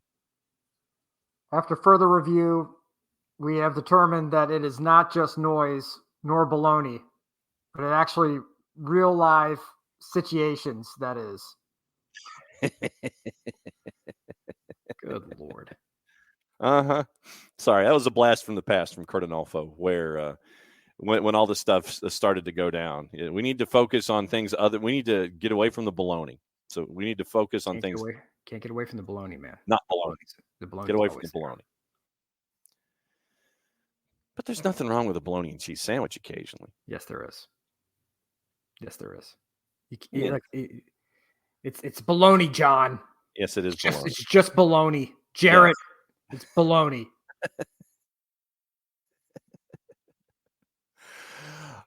We haven't had a chance to talk about the Western Conference yet, and the Western Conference, Jarrett, seems to be. Correct me if I'm wrong or if I'm off the page here a little bit. But to me, I think probably one of the better – you got two good stories here, and I'll let you pick whichever one you want to talk about first. You can talk about Benny Ball or you can talk about Zombie Sporting. You have an 8 seed playing a 4 in the semis. I mean, okay, let's do that then, because it's a team that – could not score early in the season and got themselves righted, got healthy, made some moves, and you will drag Peter Vermes out of that job when his body is cold and rigid from rigor mortis, and not a second before. No. Like, you're going to have to wait for the body to completely cool off before you can take him out of there. He's never going to leave. And at this point, they just might be one of those really uncomfortable teams to play against, because they can find production. Johnny Russell can roll back the clock for a short series, or for, in these cases, 90 minutes. That Daniel Shallowy is capable of some stuff. That Alan Polito, when he's on the field, is incredibly productive. He and Tim Mapuki were the most productive players goals per 90 this season. Now, granted, they both played limited minutes, but they were both just playing at unsustainable levels. They are a potential problem, and it would be very funny if that continues. Peter Vermes is just out of spite, if nothing else. The man might be driven by spite to just keep on going, and that's the kind of man that I will go to the wall for. Nothing like every time that we talk about Peter Vermes, Nick. The is it a GIF or a meme? What is that technically? It's referred to. A meme is like in my opinion, it's a status level. So you can have a GIF, right? You can have an image, but when an image or a GIF get used in a particular context repeatedly, it becomes a meme. Okay. So the Peter Vermes lip reading extravaganza that is a GIF has turned into a meme. Yes. Okay. That literally, that is the first thing that pops into my head. And is Peter Vermes to me comes across almost as like the Major League Soccer version of Greg Popovich, where he suffers no fools. You ask an intelligent question, he'll give you an intelligent answer. He's a very, but at the same time, when it comes to trying to find ways to continue to win, find your way out of a jam, do things in the summer window, get everybody healthy, get into the playoffs, and wreck shop. That's the kind of guy that we almost learned to expect now. To me, he's more Tommy Lasorda. Okay. To me, he's more of a Tommy Lasorda guy. Or even like a Bill Parcells. Yeah. But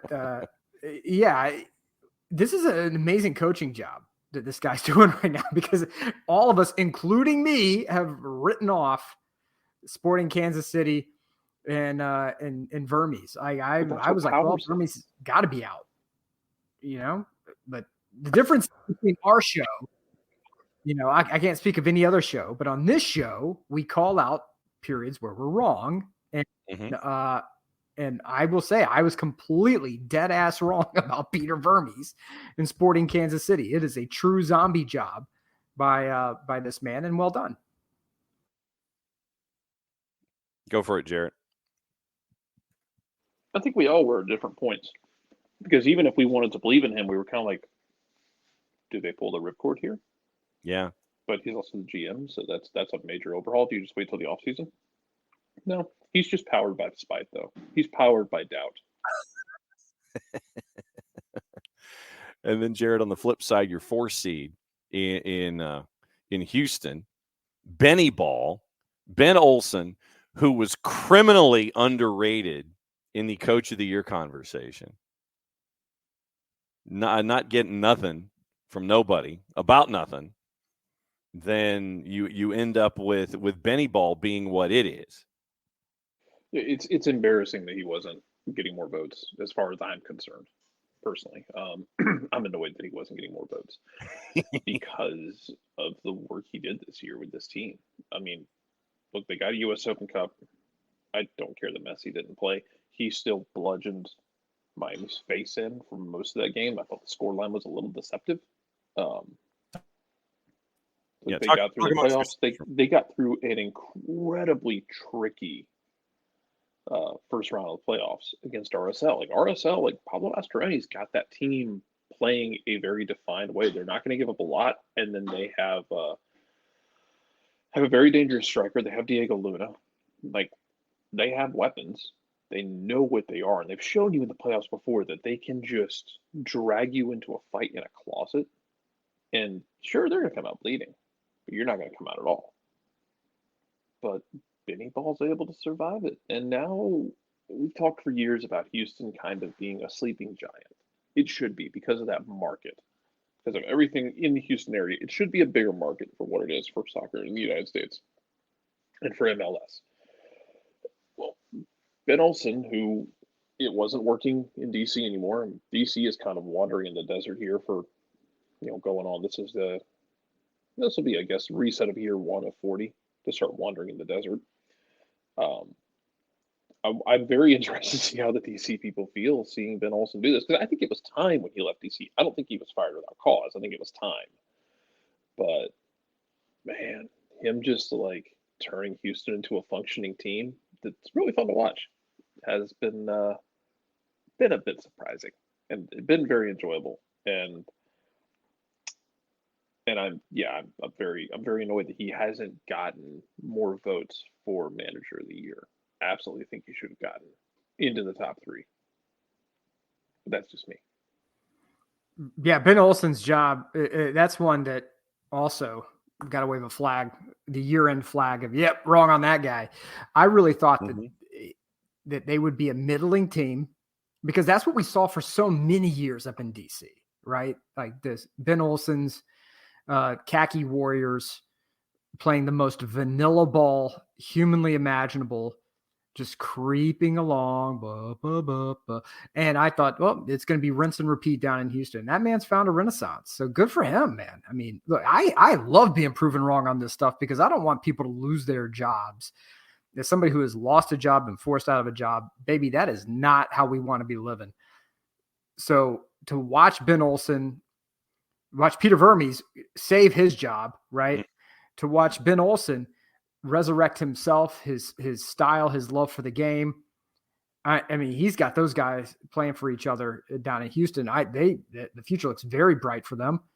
I mean, man, I love it. Give me more opportunities to be wrong on this stuff, because I think it's a good thing. New ownership is always a good thing in that regard as well, especially out of the blocks when you want to make that first impression, Jarrett. They went like 3 coaches in 3 years. And look, I expect Wilfred Nancy to generate a ton of votes for Coach of the Year, which is fine. I mean, Wilfred Nancy is very, very good at his job. Then it'll be Carnell, and it'll be in Cincinnati with Noonan. But damn, man, like Cincinnati had started turning things around. They really completed this year, although now they can't seem to get out of their own way, because you have your DP striker being told he is not going to be playing with his national team because he was in the country to play and showed up late. Yeah, he was there. He was there on Friday and decided, he's got some stuff to work through. It's like, I was there on Friday and we talked about it. It was opening kickoff. It's like, okay, so Bupenz is in the country on Friday, and you're supposed to show up on Tuesday, and you just don't show up. And so coach is like, see ya. I mean, you got that. And we talked about the Matt Miazga situation where apparently the team probably tried to talk to the league about appealing the suspension. Good luck on those fronts. And you've got all this stuff going on around you. Well, Matt's got to figure out that storming centralized positions of power is not exactly a good idea. At some point, Miazga's got to learn this. I don't know. Well, and damn, man, like part of me was like, is the league petty enough that like to extend the suspension? Because that would have been hilarious if they had straight up appealed it, like going through the full on appeal process. The league is like, you know what? Make it 5 games for wasting our time. You know what? You know what? You brought this shame upon this house by actually appealing it. We're extending it. Just be glad they kept it. Just be glad they turned it down and kept it at 3 and didn't say we're adding another game for you making us get out of bed early in the morning for an appeal. You want to appeal this? Okay, we're going to add a game. It's like the John Bender detention scene in the Breakfast Club. You want to open your mouth again? You got another week. That's another one. Carnell's going to get a lot of votes. Let's have the awkward conversation, though, that, like, it's a lot of what Carnell did, while it's very good. It's very Red Bullsian, yes. No, it's not even that. Go look at their point total versus other point totals. It's in line. I think it's only a few points better than what Atlanta did. Yeah.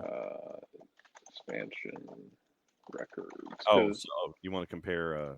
I'm trying to pull the points because while they won the West, a lot of that had to do with the fact that the West was just kind of not good. Not good. It was pretty mid. Mm-hmm.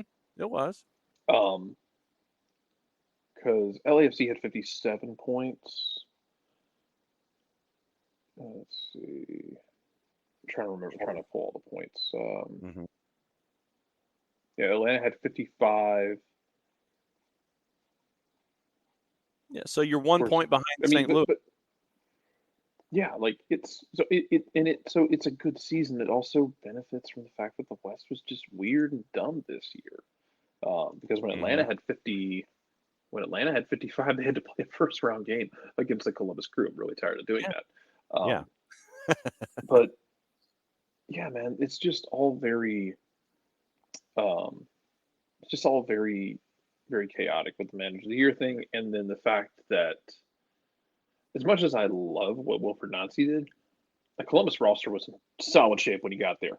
They couldn't stop blowing late leads in games. They still do it occasionally under Wilfred Nancy, and some of that is just he's going to play aggressive. He wants the ball. I respect that. What Olsen did in taking a Houston team that had multiple managers over, like averaging a manager a year or averaging multiple managers a year, to being a competent playoff team is some damn coaching. And I'm tired of pretending it's not. Yeah, no doubt about it. Then on the other side of the bracket, it's chalk. It's a 2-3. Seattle survives Dallas, winning 1-0 in game number 3. And LAFC, Nick was 2-0 against your boy Vanni Sartini in Vancouver. And Vanni, if he has not won the hearts and minds of everybody in British Columbia, I think that his outburst at the end of the series definitely earned him the love and respect of everybody in British Columbia, if not some haters of pro. Well, yeah, I mean, one, let me go ahead and go on the record because I have to say this, otherwise I am a hypocrite. Yeah. Okay? As someone who has said repeatedly that fans are the problem, why would anybody want a ref dealing with what, refs have to deal with? I love Vanni Sartini. Love that guy. I would have chosen Vanni something different to say post-game. You could say that the ref is a bum. You could say that the refs made terrible calls.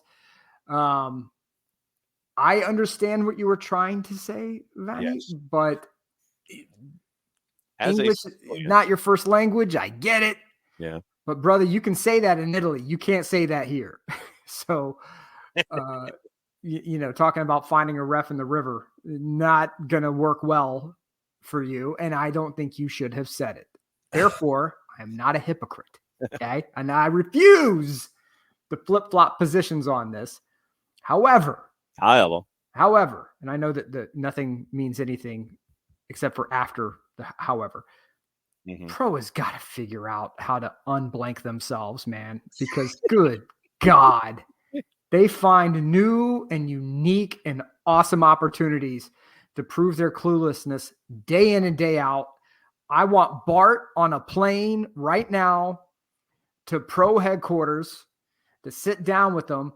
I want him to put on one of those giant foam hands like you used to get at like the 80s football games and just like whack-a-da, like slap some folks around with it. Well, just to send a message. 10:30 tomorrow morning. Yeah, first off. Yeah, just send a message that Pros got to unblank themselves. But Vanny, we can't talk about putting refs in a river, baby. We just can't do that. No. But he has earned the respect though of everyone in British Columbia. Yes. So Bart, once again, 10:30 tomorrow morning will be round one of Reffing Down Here. I imagine Reffing Down Here will take up Wednesday, and I'm going to remind him that I would like him to rejoin us at 10:30 on Friday after the U.S. friendly on Thursday, so we can discuss things on Friday as well. So you might get 2-2-2 Bartimus Prime 19 works in 1 week. All right, so update from Abby here, because Abby was having travel issues coming back from the game in Columbus, and she made it home safely, but update. Just got a call from a mechanic. Don't think the Abstermobile is going to make her goal. 22,000 miles away from 360, but it looks like to repair what is wrong is probably not worth it. You're looking at the profit and loss ratios, and we'll keep an eye on that. And a programming update from Bart. Soccer for You POD, another episode's coming today, so that's always a good thing. But Vanny Sartini signs an extension, says what he says, and you've got chalk down low in the 2-3 with Seattle and LAFC, and it's a one-off. So remember, that's what this round is. Every round going forward is a one-off. I would be just as happy with home and away legs, aggregate scoring, all that kind of stuff, instead of doing a best of three. I think that we figured out that it's only 2 less episodes of the television program, commonly referred to as the MLS 2023 Cup playoffs, if you did it that way. But we've got a whole 12 days to sit here and discuss what's going on with Seattle and LAFC. On the Eastern side, it's 1-4-2-3. Jarrett, are you of a mind, and I'm fairly certain that Nick would be, are you of a mind that the 1-4 involving Cincinnati and Philadelphia will set the world back at least a decade? Actually, I don't know, because it might be fireworks. Because again, Cincinnati will be missing both center backs. Mm-hmm, that is true. So, yeah, good job, Matt.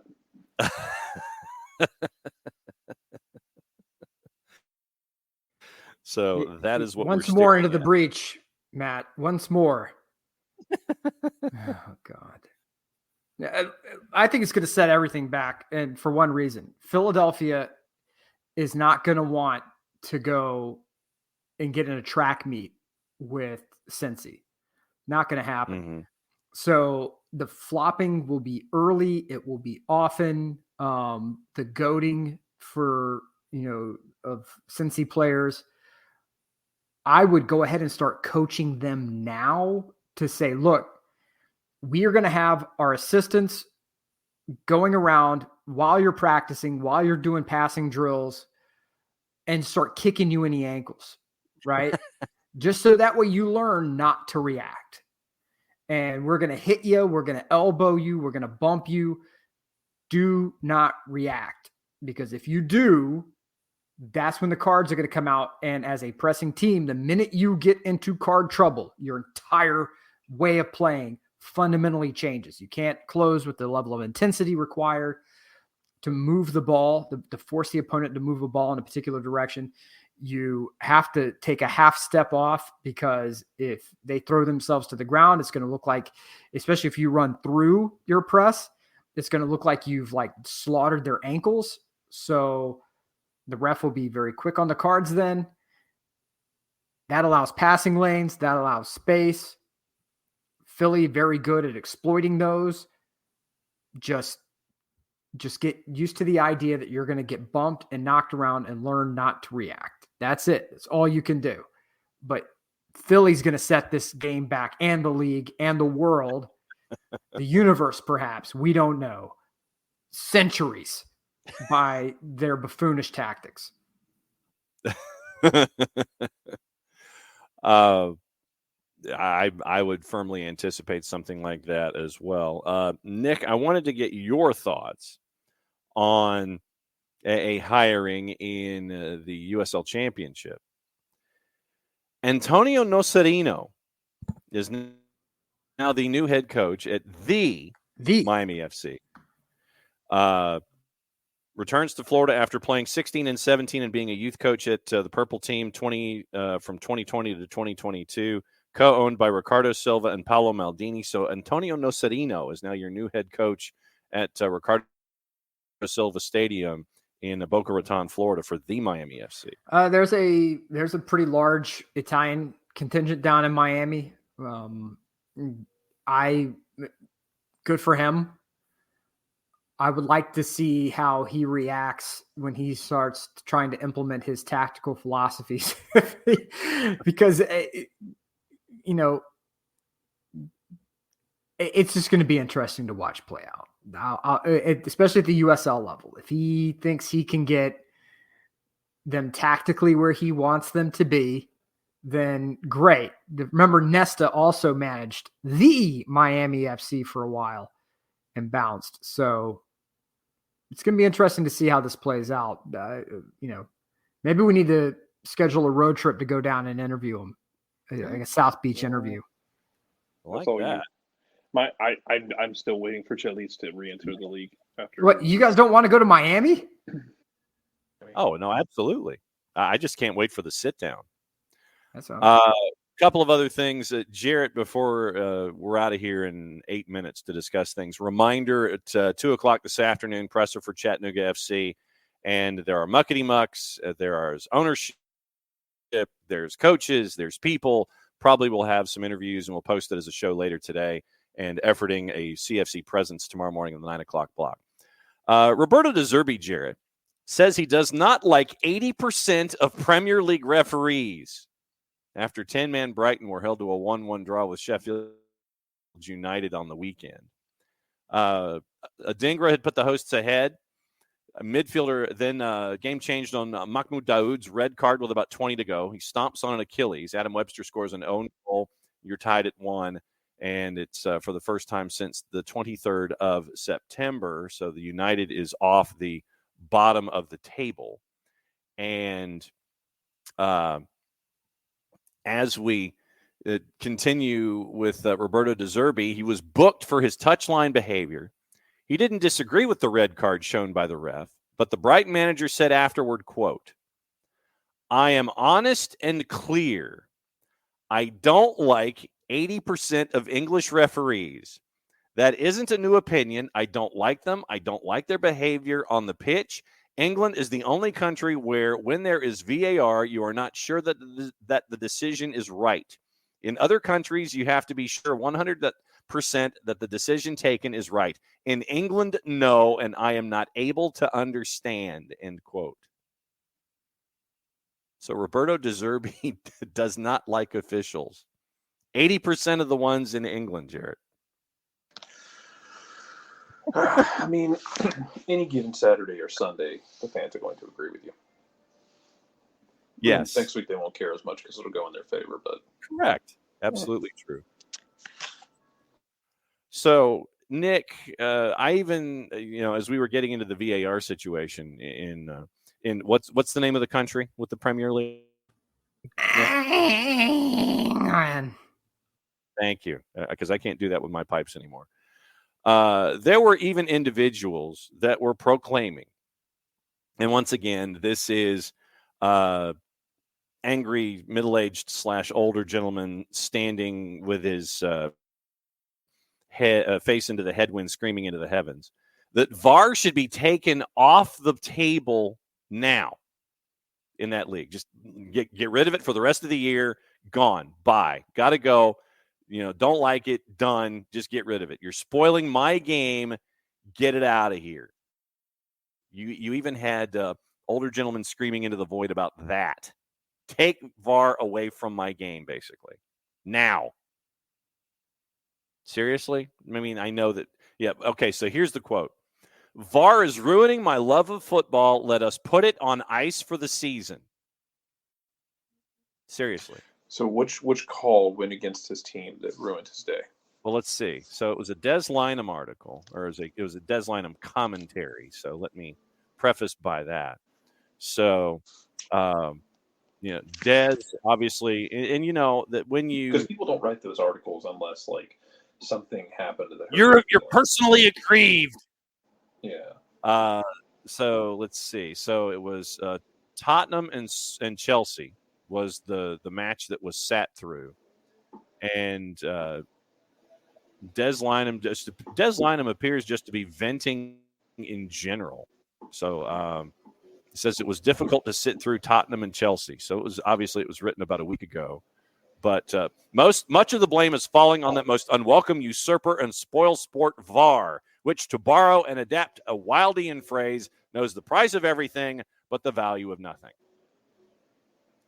So that's what Des Lynam is saying. Get rid of VAR. It's spoiling my game.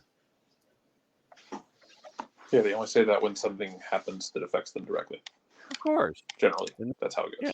Yeah. So you have you're not yelling at VAR when it rules out a goal in the 93rd minute that preserves a 1-0 win for you. No. So dude has been a broadcaster since 1968, trying to see if there's anything personal about he's a Brighton guy. So it appears he's just yelling into the void. I'm sure that he'll probably have something to say about what happened with De Zerbi, but no, he's a Brighton guy apparently. So he's just yelling into the void. Film to yes, that is basically what I think is happening here. Is old man yells at cloud. You have all of that. Did either of you guys catch any of the highlights from the 4-4 match on the weekend with Manchester City and Chelsea? Negative, Ghost Rider. But apparently, it was the craziest. It was the craziest match of the season, and understandably so. So you had 8 goals between 2 of the top teams in the league, and everybody's sitting there going, man, these two, they're really going to be right there at the end of it all. How much and Manchester United is still kind of floundering. And now folks are saying, get this, Nick, Erik ten Hag will be the first one sacked this season in the Premier League. If they want to be stupid, go for it. I'm tired of Man United supporters talking about, we got our guy, fire the guy. We're trying to figure out why we can't get out of mediocrity. Because you keep hiring and firing guys. Just let someone cook for a while. Jesus. You can't. Next, you're going to tell me Frank de Boer should have gotten more time.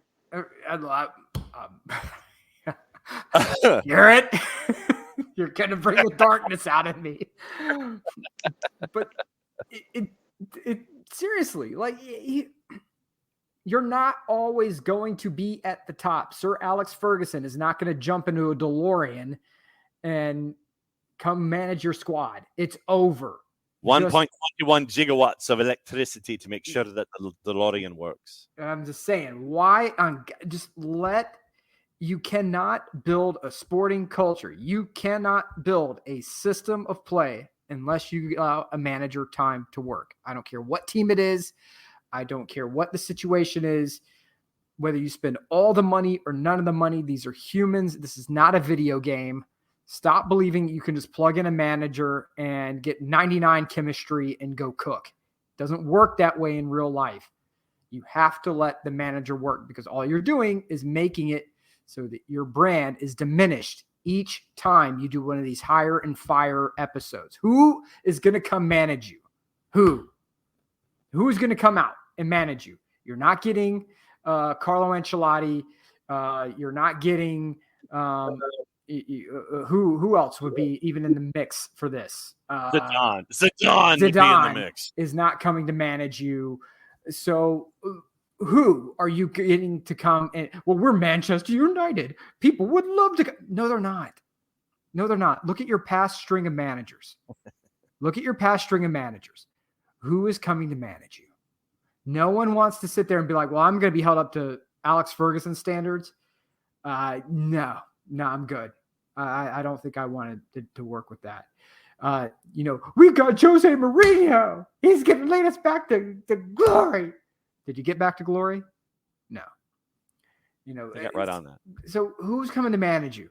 You have a good situation right now. It's not ideal, but you got a metric load of bad contracts you got to get rid of. It's going to take time. You have to figure out your goalkeeping situation. Going to take time. You're going to have to figure out, you're going to have to actually install in totality this Dutch system that you wanted. Congratulations. It takes more time than even the Dutch think it will. Okay. Be patient. I know it's not going to work. I know. Look, it's going out in the ether right now. And it's not what BT Sport or any of these other clowns say. You have to be patient and let a manager work. If you don't, you're going to be caught in a higher fire cycle, which you are, and you're going to suck and be mid forever. You want that? Have fun. I think they already are. Soccer on TV today, most of it's already done because the U17 Men's World Cup is in Indonesia. FS1, FS2, you got to get up at either 4 or 7 a.m. Telemundo was at 7 a.m. Universo simulcast matches at 7, including England and Iran. FA Cup is on the Plus at 2:30 today. If you have DAZN in USA, UEFA Women's Champions League, I think you can catch that on the YouTube channel. Doubleheader at 12:45, doubleheader at 3, including Lindsay Horan and Lyon. And other than that, that's it for your live TV today. And guys, it sounds like a show. So who wants to send us home since you're both here and you made the duration today? Do it, Jarrett. Fine.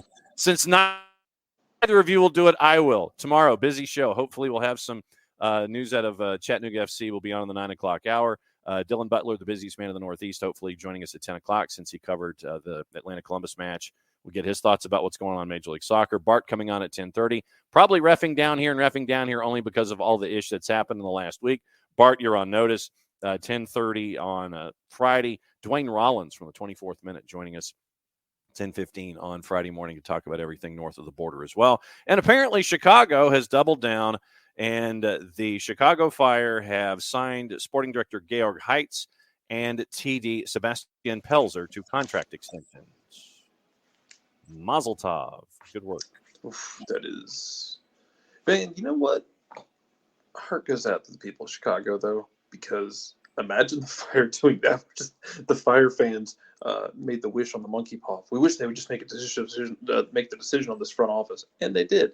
But the monkey paw curled when you said it. Yep. Meanwhile, the Bears are not going to get any better. So no. It's hey, at least the Cubs might be in on Shohei. Yeah, really.